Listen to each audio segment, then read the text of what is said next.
gəlib getdilər, həyatla dərdlərini bölüb getdilər. Gül kimi şairlər ölüb getdilər. Elə qara mərmərdə nə qaldı. Elə qara mərmərdə nə qaldı. Ay ortam sağ ol dərdi bəladan, çalış ki yan gez bu cördü cəfadan. Namərd şikayət eyləyər xudadan, min bərəkət mərdə nə qaldı. Min bərəkət mərdə nə qaldı. Her gün üzülmək olmuyor kardeşim, hayatı bilmək olmuyor kardeşim. Ölenden ölmək olmuyor kardeşim. Gel yaşayaq gerdə nə qaldı. Gel yaşayaq gerdə nə qaldı. Gecəliyir çox maraqlısınandı, nə fərqi kim qaldı kimsə qabandı.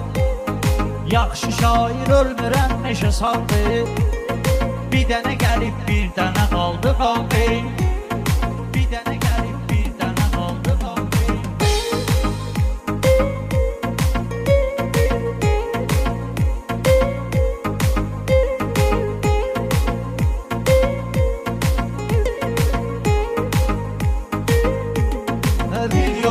Şairlərin sözdən olur xumari, maştağanın çalandır xiridari.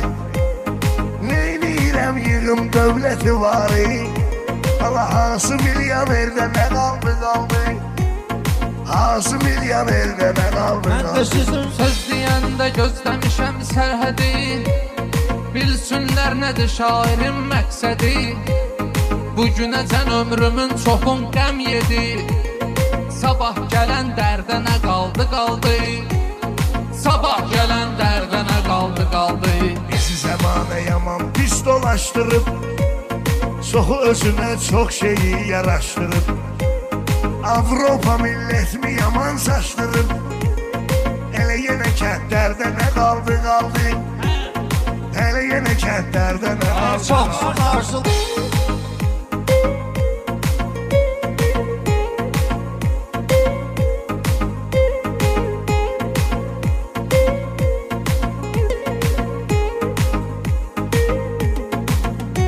Oxumuşam şairləri cədvəlindən, xəbərdaram hamsının əvvəlindən.